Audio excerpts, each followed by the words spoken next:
iaitu pencapaian dalam aspek co-curriculum dia, kesihatan dan juga sukan, dikira juga. Dan ini akan dilakukan di sekolah itu sendiri. Itu akan mula. Dan di peringkat menengah, PMR yang pelajar tahun tingkatan 2 sekarang ni, tahun depan di tingkatan 3, dia tidak ada PMR seperti ada sekarang ni. Tapi PMR yang betul-betul berasaskan sekolah. PMR itu masih ada.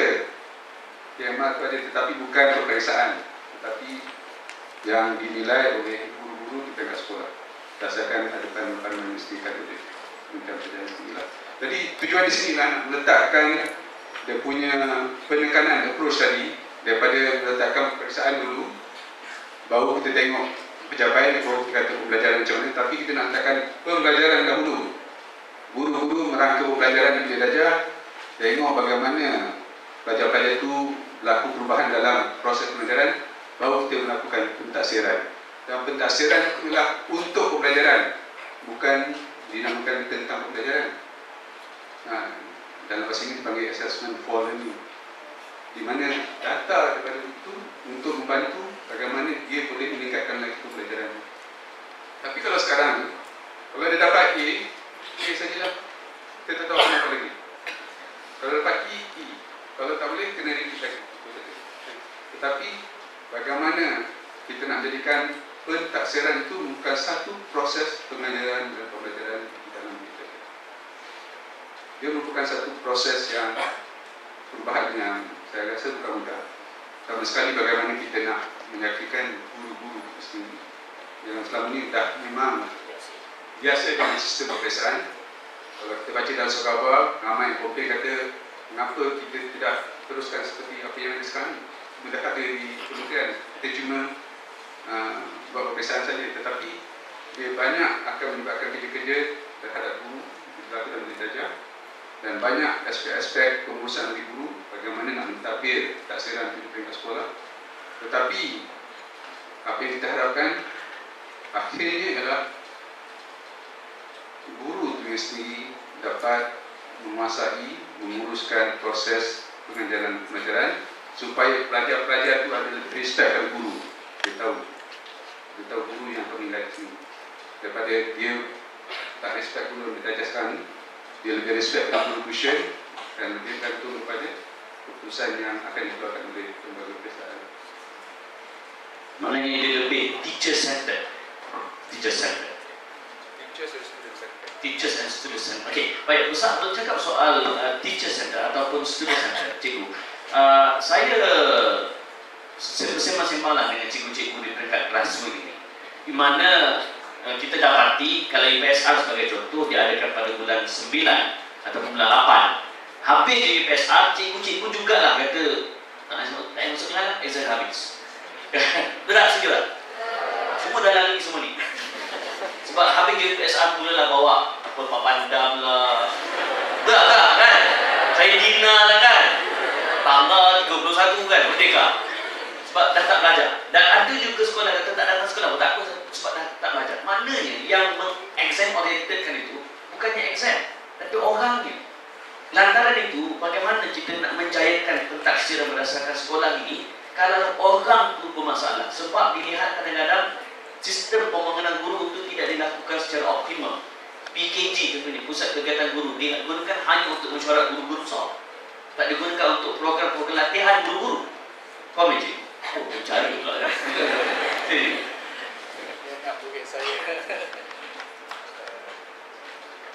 Pendidikan harus dilihat secara holistik. Jadi tidak boleh fragmented, bersisih satu dengan lain. Dan dia mesti interconnected. Sebab itu pendekatan metodologi dalam pengajaran dan pelajaran mestilah interaktif. Dua hal, tidak satu hal. Dan yang kedua, apabila kita sebut soal pengukuran, measurement tadi, seperti kata Dr. Khil tadi, memang ya kalau mengambil dalam tradisi Islam, ya, proses perubahan manusia, ya, dia bermula dengan kekuatan berbahasa dulu. Kekuatan berbahasa, ya, the mastery of languages. Sebab itu kalangan tokoh-tokoh terkenal Islam orang seperti Ibnu Sina, ya, menguasai 12 bahasa. Orang seperti Abu Qasim Az-Zahrawi menguasai 10 bahasa. The more languages you are proficient, the better. Because more languages you are proficient, the door to knowledge. Ya. Tapi dalam sistem kita di Malaysia, kita sedang menuju ke arah itu, insyaAllah, saudara Amin. Ya. Saya melihat begini, soal pengukuran ini, dia tidak boleh exam oriented saja. Datuk telah memberikan certain confirmation for policy. Ya, saya memberi pandangan begini, holistiknya ya, bahawa dalam diri insan ini ya terdapat 3 domain yang membentuk watak dan peribadi. Satu yang dikatakan cognitive domain, akal fikir, ya. Satu yang bercorak affective domain, dalaman diri manusia. Satu yang bercorak psychomotor domain. Bagaimana 3 domain ini ya dapat diintegrasikan supaya pengukuran terhadap manusia bukan hanya bergantung pada peperiksaan, tetapi juga pendekatan psikometrik. Nah, ini istilah psikometrik saudara ini. Kemudian juga pendekatan psikomotor. Datuk menyebutkan tadi ya, pendekatan psikometrik ini tidak mudah.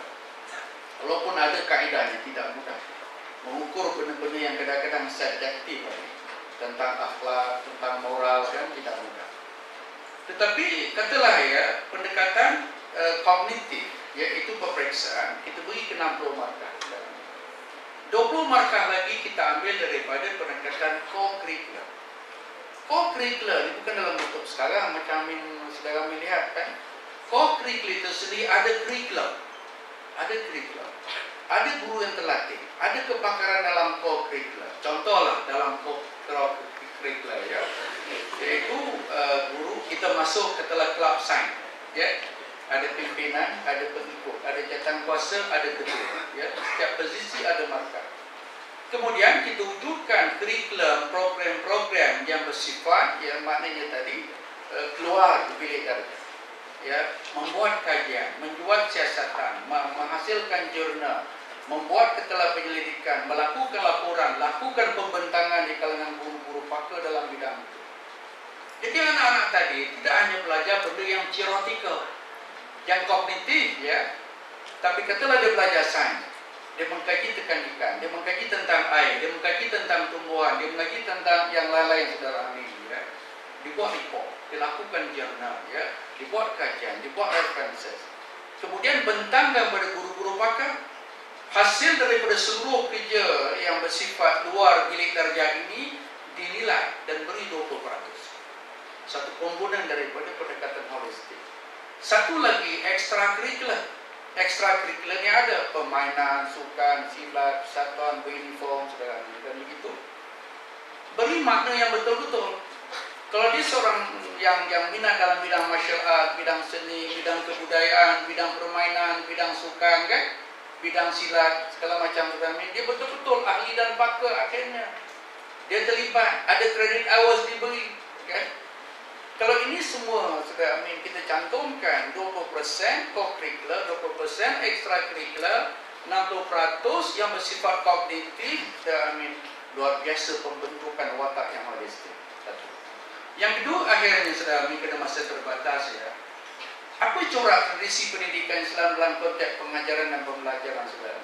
Kita tahu bahawa pendidikan Islam dia bukan bermula di tadika, dia bukan bermula di sekolah kita. Dia bermula sejak di rumah. Ya. Sebab itu kalau anak-anak tanya saya kan, when is the critical period in the life of man in relation to education? Sejak dalam perut ibu, saudara amin, apa yang dimakan emosi ibu ya bakal membentuk bayi-bayi di dalam.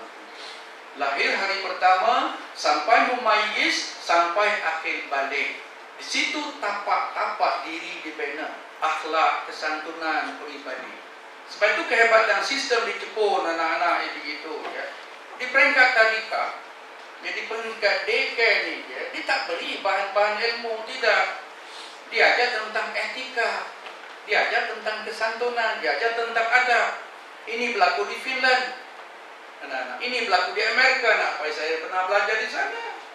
Di Malaysia seperti kata Datuk, dah mak bapak expect seminggu 2 minggu datang ke tadika dah boleh menulis, dah boleh mencontek, dah boleh berwarna, tak boleh melukis. Kan begitu saudara? In Japan, ya, very ethical. Menjaga tentang etika. Pertama, tradisi dalam Islam, dalam pengajaran pembelajaran anak-anak ya, yang saya teliti daripada zaman Kutab, daripada zaman madrasah, zaman nizamiyah, ya, zaman kehebatan dulu. Pertama, the process of memorizing, hafazan, luar biasa dalam tradisi Islam. Supaya ini hafaz itu ayat-ayat Allah. Nah, dia bukan hafaz apa saja lagu segala macam sudah ini ya. Ayat-ayat Allah, kalimat thayyibah yang dihafaz satu. Yang kedua ya, dia tidak maknanya jadi stop sekat hafazan. Dia pergi kepada understanding saudara, kefahaman. Understanding ni is the process of learning. If you don't understand, learning does not take place. Kan begitu? Teori pembelajaran begitu. When you understand dan membawa kepada berfikir, articulation. Al-Quran mencabar kita, afala ya'qilun, afala yatafakkarun, afala yatadabbarun. The sense of tadabbur, to inquire, to ponder, to investigate, to research. Kalau kita tidak berfikir, bagaimana? Dan inilah yang kami cuba tekankan dalam visi, ya, aspirasi, plan penerbangan saudara Amin, yang kita boleh fit in dan olah bahawa di samping ilmu, yaitu kemahiran berfikir, kemudian kemahiran berbahasa saya sebutkan tadi, kemudian ya kemahiran kepimpinan dan kepengikutan, landasannya atasnya etika dan juga values. Selain daripada apa itu tadi soal berfikir saudara Amin, yang sangat penting dalam tradisi ya keilmuan Islam, pendidikan Islam, yaitu proses internalisasi saudara. Sebab bila kita bercakap tentang pendidikan umum ya, proses ini tidak sangat berlaku. Dalam tradisi Islam, internalisasi sangat penting. Penyerapan ilmu, kebenaran, nilai dalam hati. Sebab itu Rasulullah SAW menyebutkan, adabani Rabbi fa asana ta'dibi. My Lord educate me with the best education. Jadi katakan adabah itu kemampuan mendisiplin minda, mendisiplin hati, dan mendisiplin amal. Three things. To make things holistic yang saya sebutkan tadi anak-anak ya.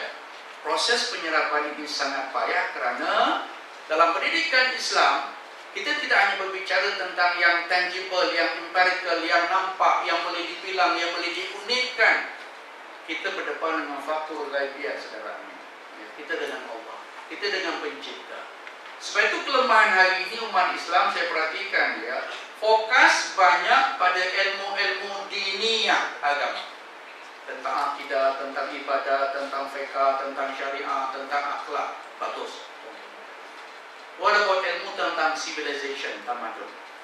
Allah menggunakan manusia dengan akal untuk berfikir, hati untuk merasa, daya untuk bergerak. Kita kena urus, ilmu urus diri. Dan at the same time, Allah cipta alam ini, bumi ini dengan hasil-hasil yang kaya. Pokok-pokok, ikan-ikan, air di laut, sumber galian.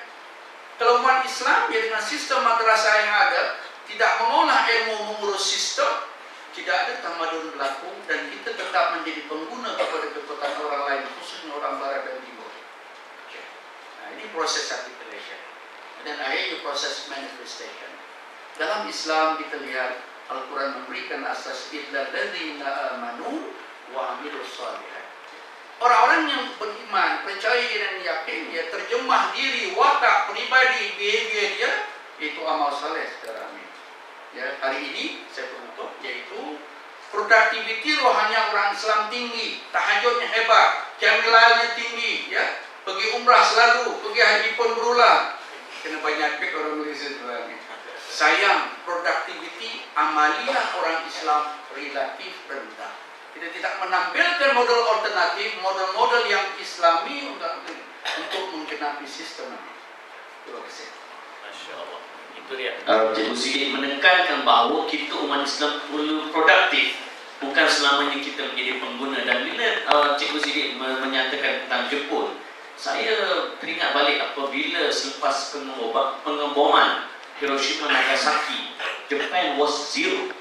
Japan was zero. Tetapi bagaimana nilai pendidikan dia, dia menerapkan dream di kalangan rakyat. Contohnya, bagaimana dia membina dream kepada rakyat Jepun, dia buat Doraemon. Tengok Doraemon. Nah, ini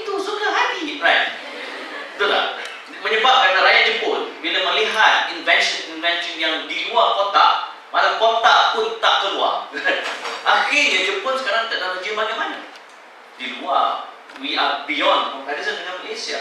Bola sepak, Malaysia pernah menewaskan Jepun sewaktu kelahiran Piala Dunia di zaman Mukhtar Hari. Cuba sekarang Malaysia lawan Jepun. Apa dia? Kan? Saya masa emak betul tak? Kerana apa? Jepun membina Dream. Dia buat apa? Captain Tsubasa dengan Kickers. Korang tengok tak? Tak tengok kan? Dia orang baca Quran semua. Alhamdulillah. Lantaran itu, sistem pendidikan mereka membina daya berfikir. Macam Tuan Haji Ibrahim, bila cakap soal budaya berfikir, Universiti Harvard, Oxford, mereka menyemai budaya berfikir. Mereka menyemai budaya mengurus perbezaan berfikir. Bukannya hanya dengar dan senyap. Justru di dalam plan pendidikan 2013-2025, Tuan Haji Ibrahim, sejauh manakah dia akan konsisten, walaupun bertukar menteri ke, dia akan tetap dengan plan tersebut supaya tidak berlaku perubahan di saat akhir. Sekaligus kita dapat bersaing dengan negara-negara luar. Maknanya dari tangga ke-11 mungkin kita jadi top 5. Nothing's impossible. Silakan Pak Haji. Terima kasih Tuan Amin. Soalan mungkin susah apa? Ya, soalan nombor 1 dia senang sikit.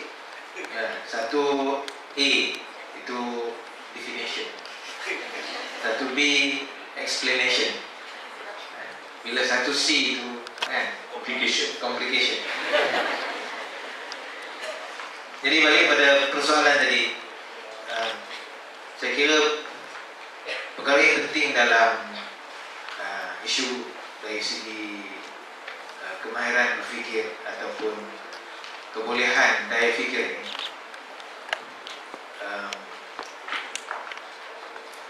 saya kira dalam sistem kita yang sedia ada, sebagaimana Datuk Khair sebut tadi,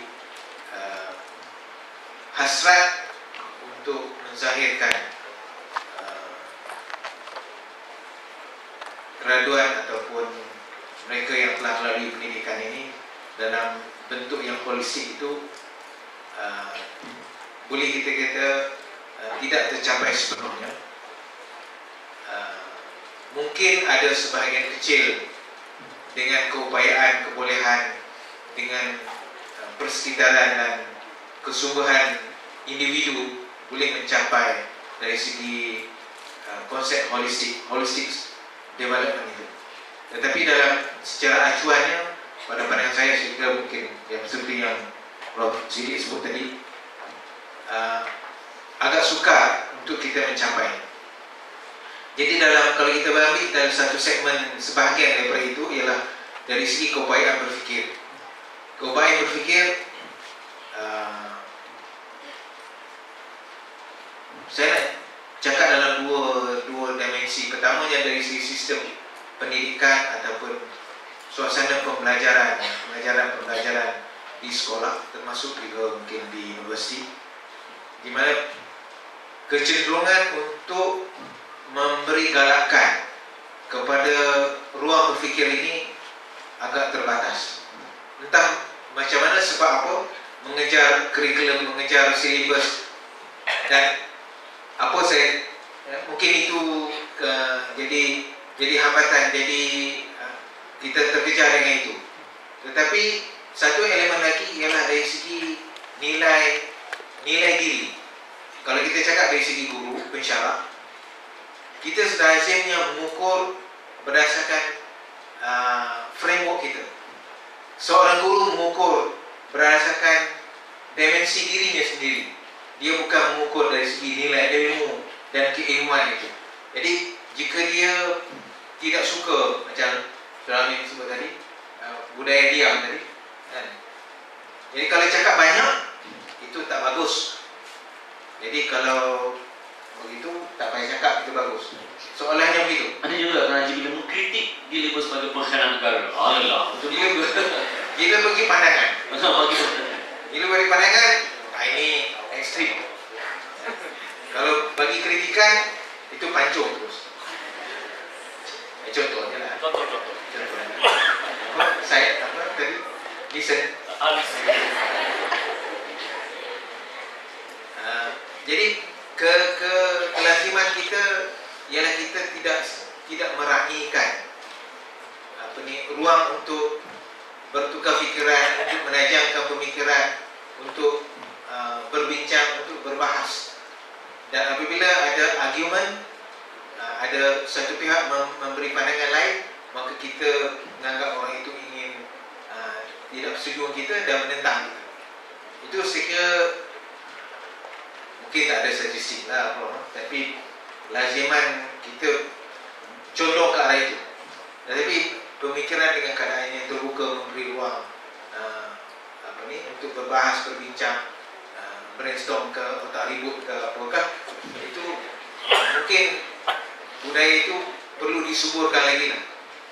Jadi kita tak perlu mengkritik orang lain lah, tetapi bagi diri kita sendiri sebagai mahasiswa, sebagai pelajar, bagaimana kita boleh membina keupayaan ini di dalam ruang lingkup persekitaran rakan-rakan kita. Apabila kita berbincang dengan pensyarah, berbincang dengan ahli-ahli ilmu ini, kita berbincang secara terbuka, bukan ada maksud untuk menguji kemampuan dan kebolehan. Itu proses untuk belajar. InsyaAllah dia akan terbuka pintu ilmu. Tapi sekiranya saya nak test tengok Profesor ni setakat mana kepakaran dan kehebatannya, kan? Anda boleh dapat setakat itu je lah, tapi tidak mendapat apa-apa ilmu daripada kehebatan pensyarah tadi. Jadi balik kepada kebolehan berfikir ni, jadi salah satu usaha di Kementerian Pendidikan Tinggi yang kita sedang usahakan ialah dari segi untuk membina kemahiran-kemahiran insaniah, soft skill. Kita dah angka dalam 7 perkara yang agak penting berbanding perkara-perkara yang lain, dari segi communication skill, critical thinking, problem solving, leadership skill, kemahiran dari segi lifelong learning, pembelajaran sepanjang hayat ini perlu disuburkan supaya kemahiran-kemahiran ini menjadi pendokong ataupun bergerak kepada kebolehan kita, articulation kita dalam daya fikir, daya membuat keputusan di dalam keadaan-keadaan atau situasi-situasi yang berbagai. Jadi itu pendekatan kita. Saya buat satu perbandingan yang mungkin dari segi ini, mengapa tadi saya membangkitkan contohnya Jepun, ya, begitu juga Prof. Sedikit membangkitkan Jepun. Ini saya ambil dari segi dimensi higher education, ya. Saya dalam pasukan tahun 2005 bersama dengan benchmarking komiti semasa kita membuat tinjauan kepada beberapa negara, hampir seluruh dunia lah, untuk merangka plan strategik pengajian tinggi negara. Kumpulan yang saya sekretariat itu pergi ke China, Korea dan Jepun. Jadi sebab nak ambil contoh Jepun, dua situasi yang sini boleh dijadikan perkara untuk kita bincang dan fikirkan di sini ialah satunya yang sudah kami sebut tadi, bila bom meletup di Hiroshima dan Nagasaki, ya. Maknanya mereka mengalami satu keadaan yang sangat teruk. Tetapi apakah faktor yang mendorong mereka bangkit dan bangun? Saya kira saya ini menjadi satu persoalan yang saya tanya daripada diri saya. Apabila saya melawat Jepun, saya tanya soalan ini terjawab oleh pemandu bas yang menjadi tour guide kami. Apakah rahsia kehebatan Jepun ini? Dan akhirnya bagi saya mendapat jawapan, sebab mereka satu masa mereka kalah dengan Amerika. Harga diri mereka, itulah mereka berjuang habis-habisan untuk menebus malu, menebus kekalahan. Itu salah satu sifat, salah satu pencetus kepada generasi yang ada, di mana mereka ingin menebus malu, menebus kehebatan mereka. Dan yang keduanya, dari segi indikator kepada pendidikan, dari segi R&D, dari segi kepakaran, saya dalam masa lawatan itu saya mendapat buku statistik daripada Department of Education. Universiti di Jepun mulai tahun 1970, statistik itu hingga tahun 2000, dalam tempoh 30 tahun mereka menghasilkan, universiti di Jepun saja menghasilkan lebih kurang 200,000 graduan PhD. Tahun 1970 mereka telah menghasilkan 5,000 graduan PhD. Pada tahun 2000, 10,000. Jadi dalam tempoh 30 tahun, 7,000 kali 3, 210,000, katakanlah 200,000 graduan PhD telah dihasilkan oleh universiti-universiti di Jepun.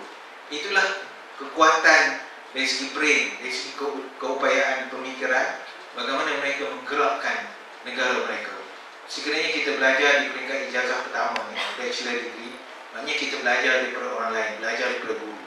Hanya apabila sampai ke peringkat research, kita buat PhD dan sebagainya, itulah kita meneroka ilmu-ilmu baru, the new frontier of knowledge. Jadi itulah perbezaannya. Di mana kedudukan Malaysia pada tahun 2000? Kira graduan yang dihasilkan oleh universiti kita, saya ingat 500 ke 700 itu aja. Dan pada sekarang kita dah melonjak kepada 5,000 graduan setahun yang dihasilkan oleh universiti-universiti kita. Itu kita dah berganda. Tapi kalau berbanding dengan Jepun, dia dah menghasilkan 200,000 dalam tempoh 30 tahun. 30 tahun dulu. Ini sekarang maknanya lebih lagi lah. Itulah kita mempunyai hasrat, keinginan supaya melipat gandakan lagi ruang, peluang dalam proses pembelajaran di peringkat kepakaran, di peringkat PhD ini, supaya sekurang-kurangnya pada tahun 2020 kita boleh menghasilkan 60,000 graduan PhD sama ada dalam negara-negara negara yang akan menjadi tenaga pakar dalam negara kita. Terima kasih. Baik, itu ya Tuan Haji Ibrahim.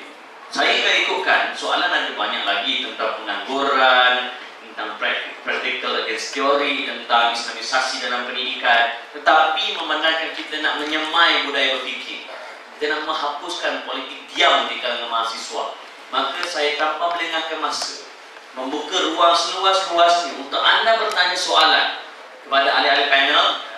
Ahli-ahli panel tahu moderator tak menjawab soalan, moderator tolong tanya soalan. Jadi sila kemukakan nama anda, soalan daripada siapa